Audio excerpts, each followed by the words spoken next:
because thank you. I'm so super excited today.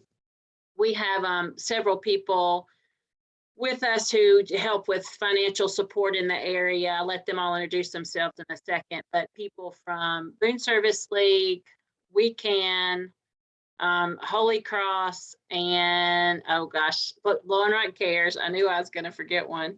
And so these are frequently the people who I reach out to when I have a family in need. And when I was thinking about doing this topic, I know that trauma, childhood trauma especially, is connected to higher rates of joblessness and homelessness, and assume that was connected to financial management as well. But looked up an article that just had a few things in it I wanted to share with y'all, and that is the connection between trauma and personal finance. And so the article talks, I'm gonna put the link in the chat, but it talks about ACEs and what those are and the impacts on the brain. And then it goes into the impact on finance and how not only does trauma inhibit our ability sometimes to make money, but it also has something to do with how we manage and spend money. And so not only do people from trauma experience poor health outcome that may impact their ability to attend work or the quality of their work, but trauma also impacts the part of the brain that's responsible for self-control and impulsivity. And so a lot of times the accumulation of debt or disorganized finances is connected to rates of childhood trauma. And so the article then talks about some ways to combat those things. And like I said, I'm gonna post that link in the chat. And so I'm interested in hearing this morning. I'm gonna let each person introduce themselves. I'll call on y'all so y'all aren't being polite and waiting on the other person, and tell just who you are, the organization that you're with, and then anything else you'd like us to know about your roles in the community. And then we're gonna talk some about how you see trauma in the people that you work with and ways that you help meet their needs, and then ways that you also stay well and thriving too. So let's see, we'll go in alphabetical order. So let's do Blowing Rock Cares first. If you want to start by introducing yourself.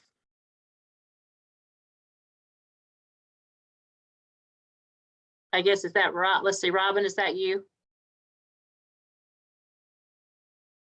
No, I'm with Holy Cross Church. Yes, thank Catherine. It's Catherine. Good morning, Catherine.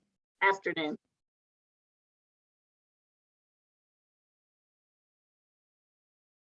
How about that? That's perfect. Thank you. I'm sorry, I didn't realize I was muted. No, that's okay. Catherine Scott, I am current president of the board of Blowing Rock Cares. For those who don't know, we're a fairly small food pantry located in Blowing Rock at Rumpel Memorial Presbyterian Church. Blowing Rock Cares was actually started at Blowing Rock School by some staff members, and it kind of outgrew the school and moved over to the church. We have gone from a very, very small pantry, and then when COVID hit, we just kind of exploded like most businesses, and we went from feeding 35 people to about 250 people, families a week. So that has decreased as the schools are back up and running, and we're no longer providing food for other churches and for the school system unless they request it. Right now, we're doing about 35 families in-house, our clients that come every week. We also do every other week and once a month deliveries. We have added a new delivery program, so anyone needing food in Watauga County and they can't get to a food pantry, we will deliver to them if they contact us and sign up. The only requirement we have is they live in Watauga County. And we also feed families at Blowing Rock School as needed. We do holiday meals for these families. We feed them in the summertime, and any point in time they need food, Heather and Kelly know to call us. we can get food to families. And last year, actually, I think as part of one of these discussions, we were asked to provide snacks for all the schools in Watauga County, which we are currently doing. Any school can call us, and we will take them over a big tub of snacks to be handed out. So we got a grant to cover that this year. So we're in pretty good shape. Okay, Catherine, thank you. I appreciate that. We'll come back around to you at our next question. And so then Anna with Boone Service League, if you would introduce yourself. Hi, everyone. Thanks so much for having me. My name is Anna Oakes. I'm president of the Boone Service League. And we are a women's group that's been around for over 60 years in the community. We serve Watauga, Ashe, and Avery counties. We have regular meetings, we hold fundraisers, we participate in service projects. But I think the most impactful thing we do with the dollars we raise is we maintain a pool of funds for emergency funding requests.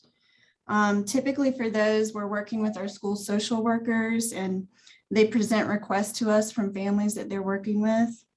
Typically those are between $100 and $500, sometimes a little bit more, which is not a lot of money, but when it's the difference between, you know, having your power cut off or paying rent before getting evicted or having gas money for medical trips, that's a big deal for people in crisis. And we have, excuse me, my throat is scratchy. What I really like about our emergency funding is that, you know, we have these funds ready to go so we can move quickly. We don't have to put a call out to raise the money. So we can get it to schools as quickly as a day sometimes. I think that pretty much sums it up. Okay, Anna, thank you. I appreciate it. Robin with Holy Cross. Hello, everybody. I'm Robin Byerly, and I am a member of Holy Cross, for probably 22 years. And for most of those years, I've been a part of this group we call our Mission and Outreach Commission. The church is very committed in its mission and all its activities to helping others, especially those nearby. So we do cater to people in crisis in Avery and Watauga counties, but not beyond that. We do earn our money through our one-time event, and we just finished having the Valley Country Fair, which we've been doing now for 43 years, and every dollar that we make there goes back into the community. There are many other ways in which the church helps too, but I'll touch on a couple of those in a minute. But in terms of the Mission and Outreach Commission, we've been established there at the church for as long as we've been doing the fair, 43 years, and we are in charge of dispensing those dollars. We do it primarily in two ways. We have a grant request that we put out in the spring, make our decision in the summer, and we actually commit to about a third of our fair proceeds to go back out in the form of grants through this grant application process. And that usually entails anywhere from about 25 to 30, this year $33,000 that we will dispense to local agencies to assist in their work. And then the remainder we give out for people in crisis. So we have a team now, about 8 people who take calls and vet the calls that come in. We work a lot with all the other agencies in the community. We have a number of protocols that guide what we're able to do. We are very focused on helping people to become more sustainable. So that is obviously a criteria, but we try to make that amount of money that we have last for an entire year. And so for that reason, we are limited with what we can do for each person. And that means partnering with other agencies is really helpful for us. We do pray for people, and we try to offer them strong emotional and spiritual support, but nonetheless, the main thing we do is assist them financially, to be really honest about it. Now, to get to the other activities, we have other food ministries. We do not have a pantry per se, as several of the churches in this area do, but we have a monthly program where we collect food and deliver it to the Hunger and Health Coalition. And then we have a summer food ministry that is coordinated through the Valley Cruces school system. And we take food to families about every other week throughout the summer. It's very well supported, and it's very well managed by Ann Gerber. Some of you may know her. And so we're pretty busy all year round with these activities. One thing I will say that we do differently than anyone else does, and it comes up occasionally as a bit of a problem, we don't require people to come in and meet with us. And we just are not able. We're all volunteers. None of us are on staff. We're just working as volunteers. We don't have a central place of operations, so we work from our phone. And we do our best to vet people, but we're unable to actually bring them in and vet them personally, which would be helpful, I know. We also rely a lot, we're all in contact with Graham, who does such a wonderful job with receiving so many of these needs that come through. And it really helps us to be able to partner with others and get a better handle on whether or not it's wise to help the caller who came in. But that's the way we do it. It's better than writing a check. It's very personal, and it's hands-on ministry. And that's why those of us who do it have been so rewarded by doing it over many years. Thank you, Robin. I appreciate that. We'll come back around to you.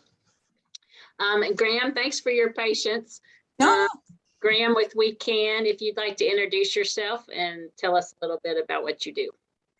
Yeah, WeCan is Western North Carolina crisis service. We primarily work in Watauga County.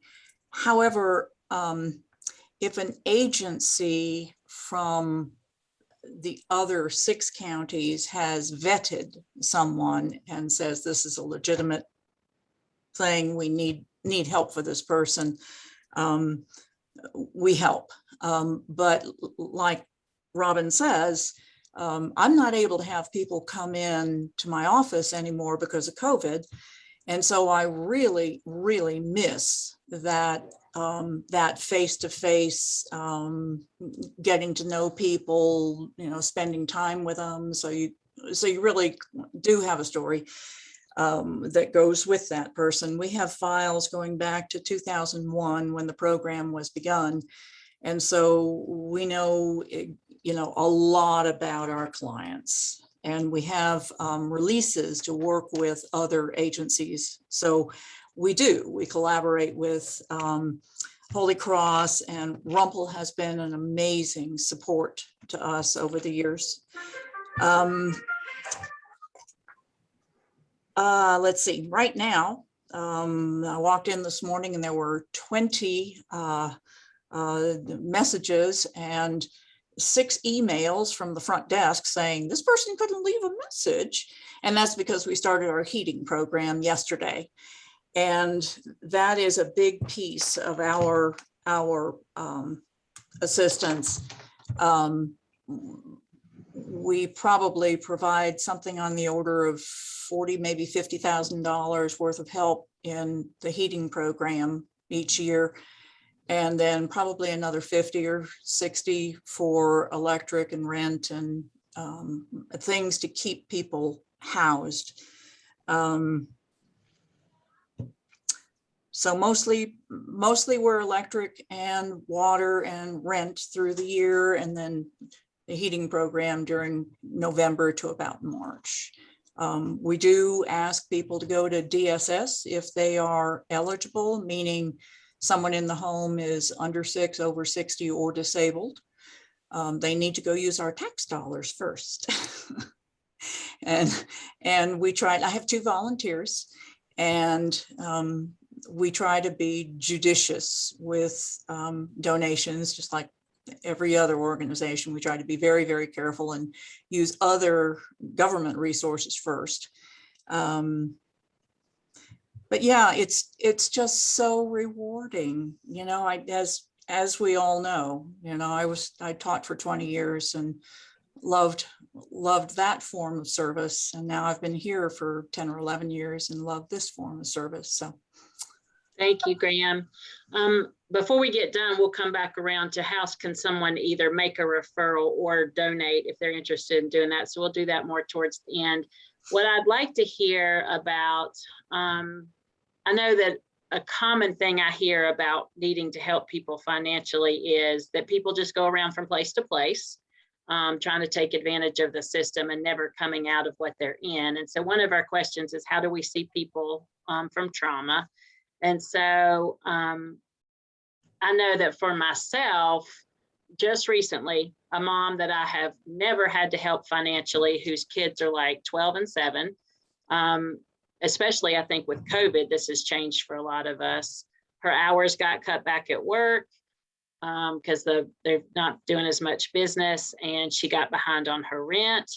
And so in my experience, not only is it the exception that people shop around from place to place, people are reluctant to admit or take help.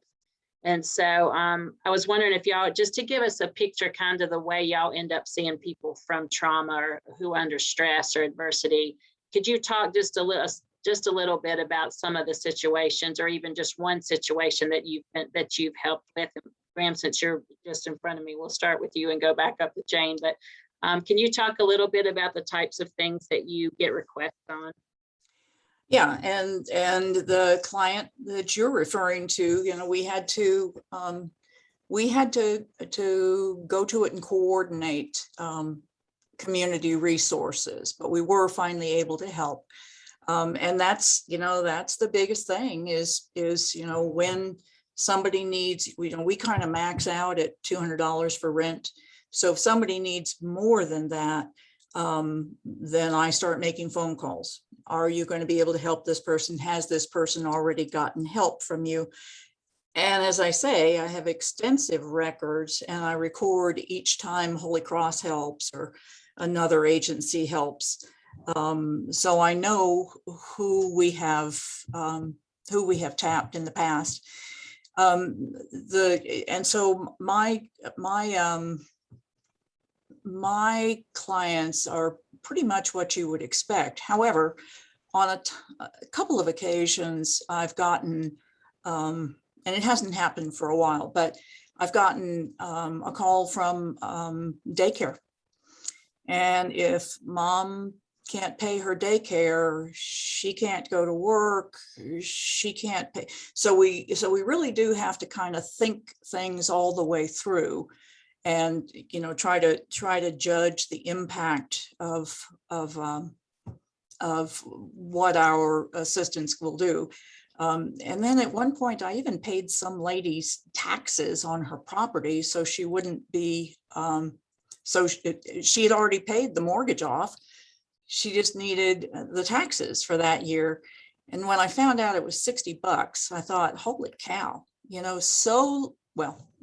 $60 is $60, of course, but relatively little money to let the lady stay in her home of many, many years. So, you know, you listen to the story. That's the key, is listening to the story. And it is easier if you can see the person and read the body language and all of that. But telephone calls are getting easier and easier to vet as well. So. Yeah. Okay. Thank you. Robin, can you talk a little bit about maybe a situation or two that you've seen that y'all have helped with? And another thing we'll try to touch on, Graham talked about vetting.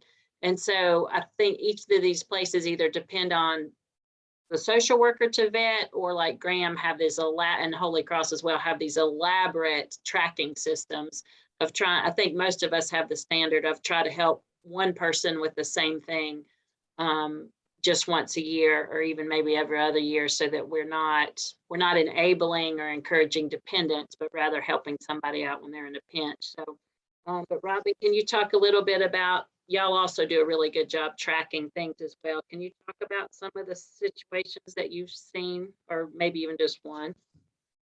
Yeah, I'll give it my best.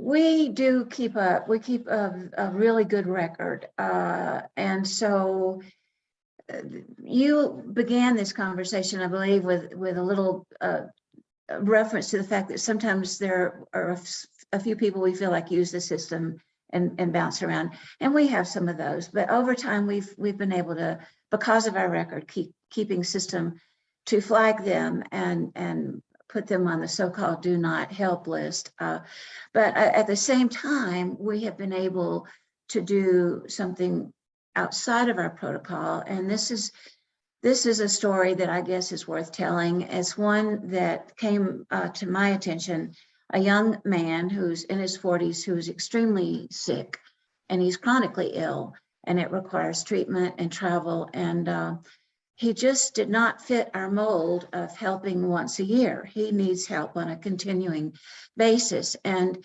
his needs are so great because he's just so incredibly sick with leukemia and some other conditions that he has. It's a miracle he stayed alive. I actually met with him yesterday. I occasionally just have a little meeting to be personally supportive. But I will say, many people do experience trauma because it's traumatic to not be able to pay your bills. And so to be able to take a major expense like the rent or the electric bill and get it done for them when they're in a pinch is trauma relieving in and of itself. And that's about the best we can do with our situation, other than we also connect our people to other resources. And that's where this kind of meeting and this kind of, when you have people like us who have been doing the same thing for years, and we know each other and we know the system, then we're in a much better position to help direct the callers who come into us into various places where their needs might be met. We've actually helped people find a job. We've, as I said, we've broken our protocol, and we've got a green light where we let someone with continuing needs go through. And I can tell you, it's a huge relief to this one person, because we said, we will pay for your trip for treatment, which he has to do about every other month. We're just going to pay your expenses. Once he's in the hospital, everything is taken care of. We just have to get in there. And so we just took that on. And that's been an enormous relief for him, because we've been doing it now for 2 years or more. And he just knows that that's taken care of for him. So we use our intuition an awful lot. We've got a group of very caring women. They're all women, as it turns out. We've had men on our committee before. They usually want to commandeer the money. I'm saying that kiddingly, but sometimes I think they think that's their best thing that they can do for us, but we're faith-based. And I will tell you, last year we had the fair online. It was a virtual fair. We managed to keep on ticking and working. This year we had it in the midst of COVID, with everybody coming in, handing out masks, and we're still able to keep on ticking. So faith does carry us through. I wish I could tell you that we do more to treat trauma, but the best thing I can tell you is that, if we know where those resources are beyond what we can do, we can connect people. Well, and I think while you may not be necessarily treating the trauma in the past, I appreciate what you say about making sure basic needs are met is a form of preventing trauma. And I've seen lots of reports about how expensive this area is to live. If you don't know, the last time I read, we were the 3rd poorest county in North Carolina, even above Cherokee County. And so that's hard for people to understand when we have such great wealth here, but we have a lot of great poverty too. And I've seen a lot about this community and how frequently people have to choose between paying the rent, buying food, or acquiring medical care. So I think that what y'all are doing is preventative of trauma in some ways, because you're meeting needs that can't be met another way. Anna, what about maybe a story or two from Boone Service League about a situation that y'all have helped with? Yeah, so the Boone Service League, with our funding request, we're not working directly with the people that we're assisting, and oftentimes we don't even know their names. But we're relying on the school social workers. We trust their judgment and we trust them to vet those requests. If it's okay, I thought I would read just a few examples of some of those requests that have come in. Yeah, sure. I think they're really illustrative of the situations that people can find themselves in and just how quickly things can snowball for people. So one of them, and these are all requests that have come in the past couple of years. I am working with a mom, Kay, who has never asked me for help, but has had a crisis. She is a single mom with 6 children under 12, 4 at Hardin Park and 2 in daycare. She works full-time at a minimum wage job, but does work regularly. Neither father pays child support. One was recently jailed for non-payment and the other is in the process of being violated. Even if a judgment is passed for them to pay, they say they do not work and still no money will be coming in. Her mother died unexpectedly in July. Kay had to pay $2,000 for the cremation bills. She borrowed $600 from her employer, then used all of her bill money for July and August to cover the cost. She is under enormous stress about finances with no way to pay bills. She got some bills paid in August, none in September, and so is of course going to be behind for October. That's one. Another one is I'm working with a family in need. The dad died last spring, leaving mom with 3 children, 2 of whom have special needs. The mom was in a car accident about 6 weeks ago. She was in ICU in Johnson City for several days, then rehab, and is now back home after relearning to walk, talk, and eat. Their rent is $798. She has HUD assistance, and that will soon drop the rest to $200 per month, but it takes 1 to 2 months for changes to take effect. Another one.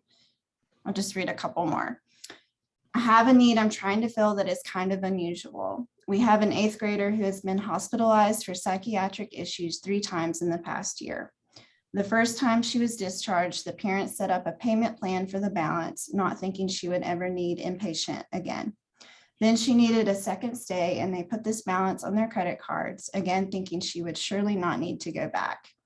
However, she went back for a 3rd time. The balance of that bill is $1,071. They cannot make payments on this as they already are making payments. Their credit cards are maxed out. If anyone can help with any portion of this bill, it would be most appreciated. And finally, I wanted to reach out because we have a need that has arisen at Mabel. We have a mom who has moved to first shift at work and needs after school care for 3 of her kids. Mom has worked super hard, leaving an abusive situation, and we want to help support her in every way possible. Oh gosh, thank you, Anna. That was powerful. Thank you for reading those. Catherine, I know that y'all primarily do food, although Rumpel does help a lot with financial assistance. But one thing that's unusual about y'all that you mentioned is you're not only there for food pickup, but you also deliver. And so can you talk any about a situation or two that y'all have found where you've provided relief? Yeah, what we're finding, most of our clients, we've known them for years. I mean, so they're like family, but as new people come in, and especially families from the school, the reason they don't want to sign up is they're embarrassed because we were actually taking food to the schools for them to pick up, and everyone was seeing it. So one of our ways to get around that is let us deliver it to you so no one has to see you except food. And we call them ahead of time. We've been very fortunate with this program. One of the Nissan dealers in Boone has jumped in and they're helping us do deliveries. We have a lot of men on our committee who do the deliveries. We don't send women out to do deliveries. But one of the things that we have found, we had a family, which I thought was just wonderful. The mother lives next door to her parents. She had a herniated disc and could not only not work, but she couldn't lift anything. So we were delivering 4 or 5 big boxes of food, and the father next door was trying to get the food and put it in the house. Well, he's using a walker. So he can't. So what they're doing is they're leaving their boxes of food on the front porch and using that as their pantry. When they needed a can of food, they would go out and get it. Once we recognized that, because every time we would deliver the food, we saw that the boxes were still outside, we made arrangements that we would take the food into the house and put them away for them. So the mother didn't have to do it. The grandfather didn't have to do it. What we have found, though, is most of our clients will not let us into their house because they're too embarrassed for us to see them. So just getting the food to them on their schedule has been a tremendous help, because now they're not embarrassed to ask for help. They're not, someone's not going to see me picking up food. So that has been a huge, I think, especially for our school families, to have that delivery service available for them. We had a young man who was housebound because of some PTSD issues, and he never left the house. And so we would take him 4 weeks of food and deliver them and put them away for him. And, everything was covered. So he never had to leave the house. So the delivery system has been phenomenal, and the volunteers have just jumped in, and we've had absolutely no issue. And having said that, we just partnered with Second Harvest this past year to purchase most of our food, and our food, what we're handing out, is tripled to our families because of Second Harvest. So they're now getting a lot of fresh produce, frozen goods, which we were never able to do before. So having that ability to deliver that fresh food to them has been huge in this county. I can give you other examples. Our problem is we don't usually talk about our clients. We don't share their information because that's just personal and they don't want it shared. But when a child calls a social worker and says, please, I'm hungry, can you get me food? They'll call us and we will get that family a box of food. So yeah, we appreciate that. And I know I have called either Kathy or somebody else on a Saturday at 7 o'clock when a child has called me and said there's no food in our house. And even on the weekends or in the evenings, I know somebody makes sure that they make that happen. So we appreciate that. As far as either donating to y'all because they're moved by what you do, or making a referral to y'all, either because a family needs food or financial assistance, we'll go back down the list. And if Catherine, if you want to y'all can put an email in the chat that somebody can copy and paste, or you can give us a phone number. What's the best way for somebody to get in touch with you, Catherine, either to donate or to make a referral? They can call the church, but that's not always the best way to get hold of somebody. I put my email in, but I can add my telephone number. Anybody, if they call the church, it may take a day or two for the information to get back to me or to someone on the board. So it's better to call me directly. Anybody can, info@blowingrockcares.com is the easiest way, and it will come to me and we will get them on our list. And again, we're using the same system that Second Harvest uses. If they're going to Health and Hunger, we see that. If they go to Casting Bread, we see that. But having said that, no one is ever turned down from Blowing Rock Cares. If you walk in the door, and even if you live down in Greensboro or someplace else, if you need food, you're given food. You may not be put on our regular schedule, but no one is ever turned down. And you can come in every week and get a box of food. We don't put a limit on how much you can take. You just tell us what your needs are and we will take care of you. We don't really vet our clients. We know when someone's abusing the system and we'll just have a conversation. But I will say this, when I took over the board, we were always in the red. And I took over in January. And of course, when March hit, the world just crashed for us. So we went again from a very small agency to a very big, handing out a lot of food. So the donations have poured in.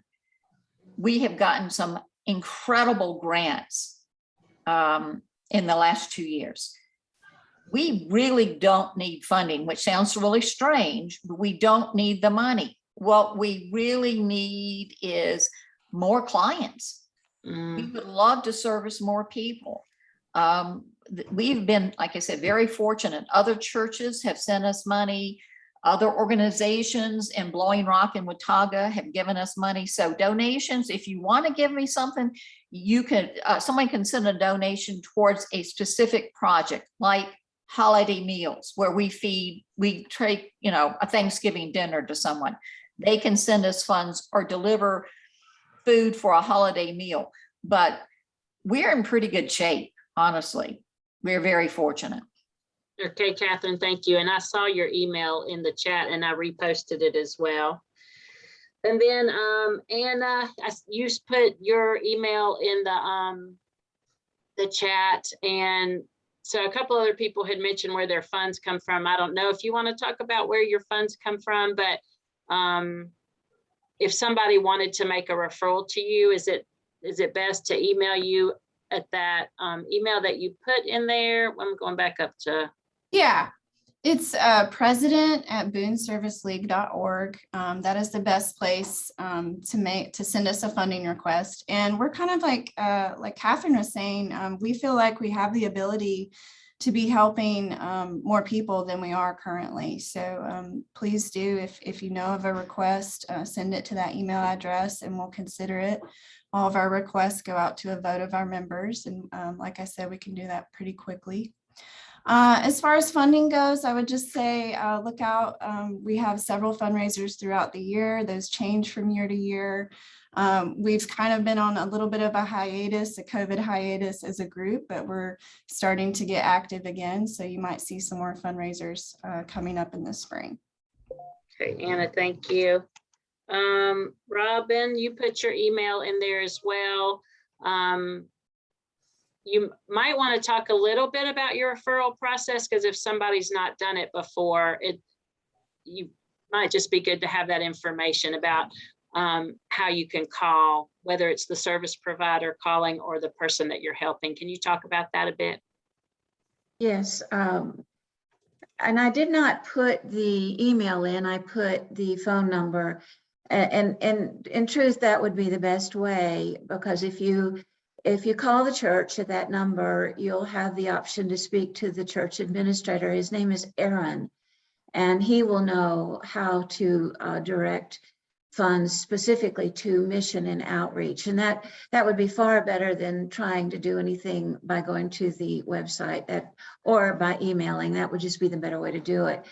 Our callers will call that number there, and they will call into the church, and they will bypass the church administrator, and they will click on a certain link to leave their message. And they'll leave the message about name and number and their specific need. And then whoever is on call that week, in terms of one of the volunteers, and there are 8 of us. So we used to be far busier, and we're actually taking call once every second month, because there are 8 of us fielding these calls.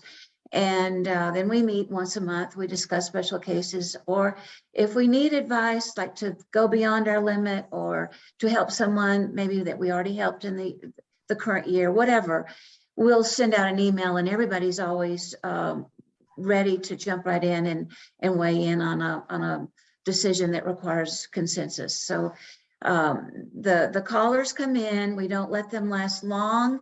I don't know when I'll be next on caller schedules being prepared right now, but when I should be on call again soon, I think.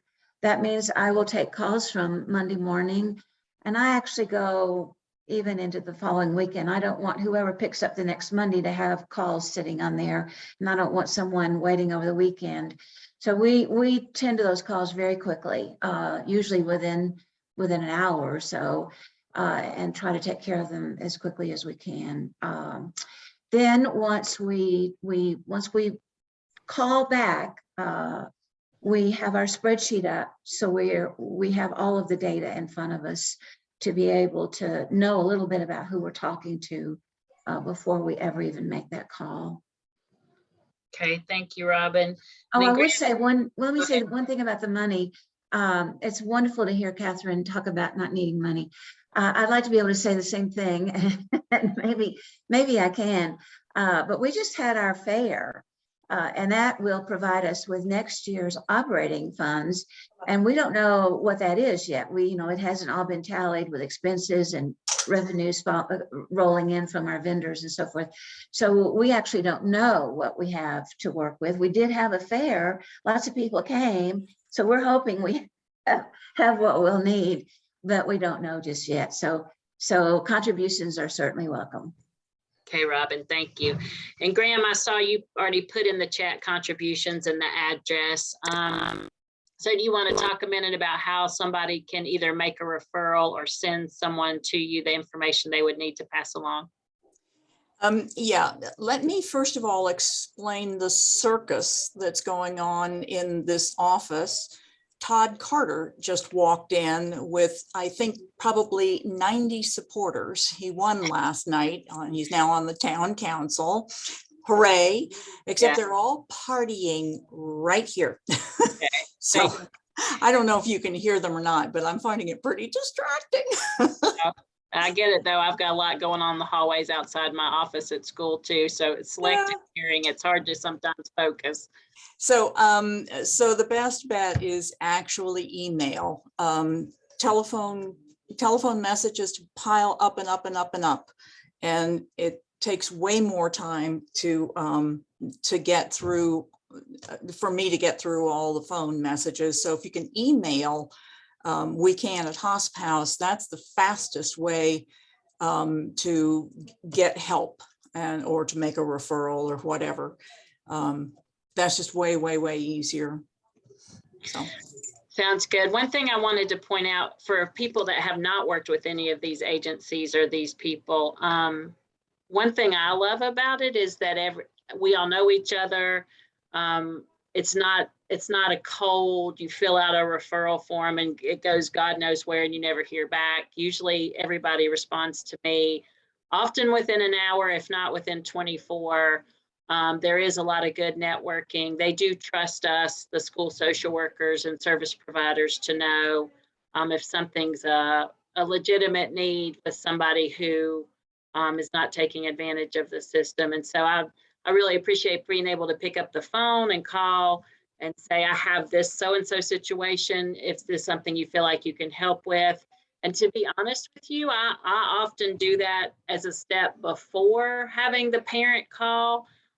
People are so reluctant to ask for help and so embarrassed and really are reluctant to take the first step. So I'll make the first call, say, this is the situation. Have you helped them within the past year? Is there something that you can do? And then if the people want to hear directly from the parent, then I will have them call. And so I've just really appreciated the accessibility and responsiveness. The other thing is, I wanted to point out, Grant mentioned water, electricity, rent, and heat. Catherine is primarily food, although Blowing Rock Cares, the pastor, helps a lot with financial things. Robin's financial, Anna's financial. And what is so very helpful is that it can be I have asked for help with everything from, right now today, I'm looking for somebody to help buy a generator for somebody living in an RV, to tennis shoes and lice shampoo and field trips and tires. Gas for somebody to take a child to a medical appointment in Winston. And Graham, you even said y'all consider other things, special circumstances. So it's kind of like magical people in the trees or something, where you really can help meet a wide variety of needs, even though it may not quantify under those typical, these are the things we can help with. So also really appreciate that as well. So thank y'all for that. I don't know how much this applies to what y'all do, but I have a fascination with how people do intense work and stay healthy themselves and protect their own boundaries. So in our last 3 or 4 minutes, if you I used to just ask people their list, and it's usually sleep, exercise, nutrition, getting outside. I'm interested in knowing how you know when you need to look after your own wellness. And so if you don't mind to just take a minute or two, and if you have found something that really works or know a trick to helping yourself stay healthy when you're doing such intense work, we would love to hear about that. Graham, you're still on my screen. I'll start with you. Any tips about how people can help when they're doing intense work, take care of themselves?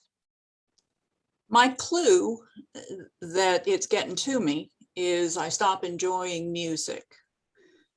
And so usually that means just taking the weekend for me. And that involves pots of tea and murder mysteries and playing the piano and all of those things. But paying attention to those very first clues before I start getting crabby. And then I also have an amazing organization that I work for, Hospitality House, and they will let me comp anytime that I need to, switch my schedule around, take a day off, make it up later. And they're very, very understanding of all the service coordinators here. So I'm a very fortunate person to work where I do.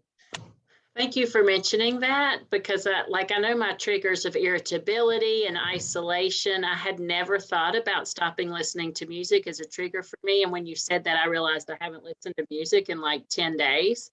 And that actually probably is a clue for me as well, that I didn't even know till you spoke that into the air. So thank you for sharing that.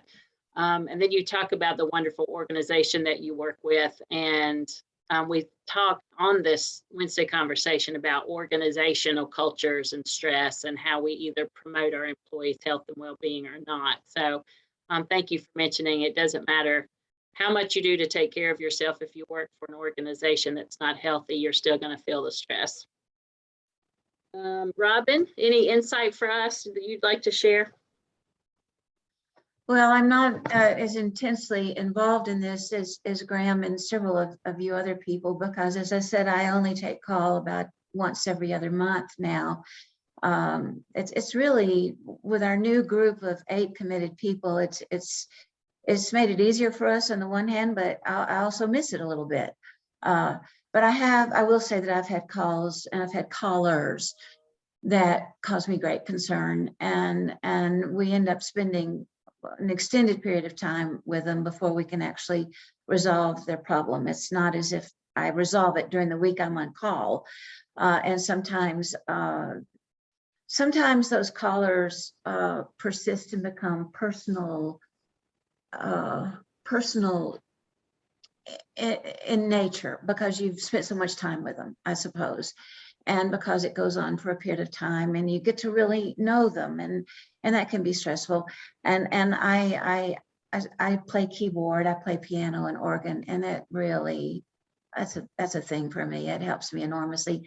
Plus I walk in the woods. I live in the woods, and I get out with my dog and walk in the woods. It's always helped me.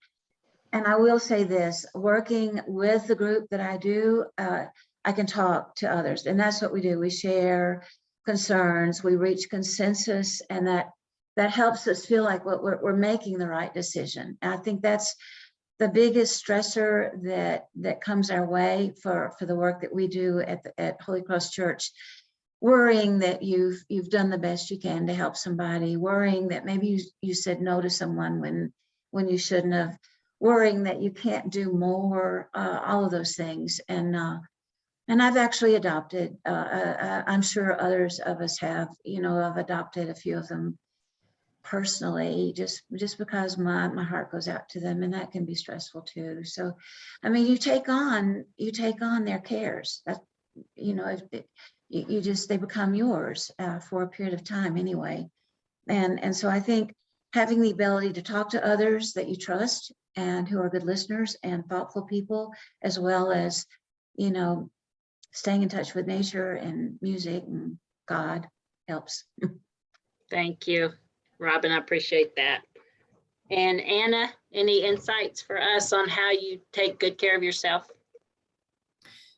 Yeah, I certainly don't deal with all these intense situations every single day, but certainly there are times, I think, when there's some anxiety or uneasiness that you can't quite explain, you know, why am I feeling this? So that may be a sign that you need to rest or make time for yourself. And I would say overall, I do try to carve out time for myself and really hold the line on those work-life boundaries.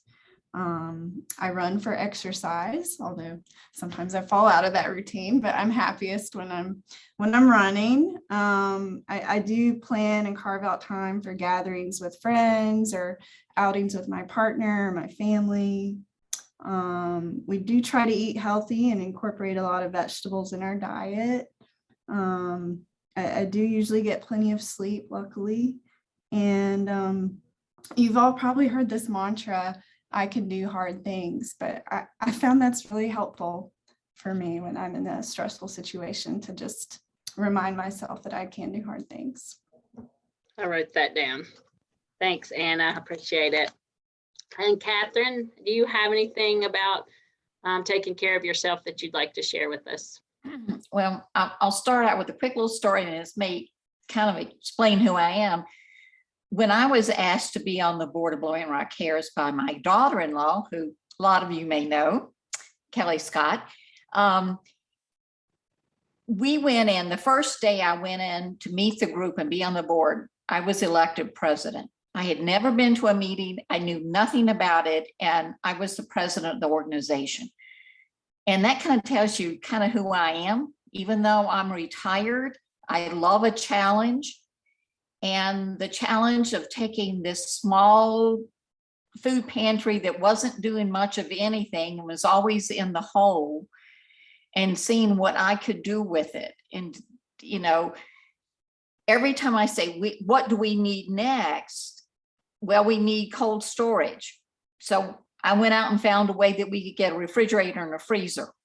And then someone said, we need the deliveries. And so I went out and found a way to develop a delivery program, and we need money for the holiday meals. So I like that. That gives me something to do. Being retired and coming from the corporate world and not having that fun, I mean, to go out and get something new and different and improve what we have, that we don't have to ask for money anymore because we got it. That makes me, that gives me energy. That makes me healthy. And I learned real quick a long time ago, if you're going to be successful, surround yourself with the best people you can find and let them do what they do. Don't try to micromanage. Just say, you want to be the vice president, you want to be procurement, here it is, go to it. And if you want to be in charge of delivery, let them do what they do and just look at the big picture. Let them get into the details, but you be in charge of the big picture. And that's what I do. I mean, when someone says we need such and such, if I can't figure it out, I'm going to find somebody who can, so I don't stress over something I don't know how to do. Let's go find the best person to do that. And we have fabulous volunteers. Fabulous. Even though we're an old church, I mean, most of our congregation, we're older people. All of our volunteers, men and women, have stepped up and they're like, what else can I do? So that's what I'd say. Surround yourself with the best people you can find. I love that. And that's something that I do too. And I never thought of it as a way of taking care of myself, but it actually is. Like if you surround yourself with strong people, then things go better typically. So I appreciate that insight. That was helpful to me. We had one comment in the chat I want to read from Karen Hayes of Parent to Parent that said, may not always be fast, but parent to parent can sometimes help with gas for families who have to travel out of county for a medical appointment for a child. Karen, if you're still on and you don't mind, can you put an email in there in case somebody wants to follow up on that information in our chat? So I'm going to let y'all go. It's been wonderful to spend time with you all. We're at 12:55, so I give people time to maybe run to the bathroom before their 1 o'clock. Thank you so much to each of you, Anna, Robin, Graham, and Catherine, for being with me today. If you have something that you'd like to say to any of these ladies, if you'll put it in the chat, I'll copy and paste it and email it to them. So appreciate all that you do. You are like our little army behind the scenes, helping make sure people's basic needs are met. And I definitely could not do what I do without y'all there in the wings. So thank you so much, and for taking time to be with us today in your busy schedules. And it was great to spend time with you. I hope everybody has a good rest of the day, and we'll see you again next Wednesday. Thanks, everybody. Thank you. Thanks for all you all do. Thank you so much. Good to learn about a couple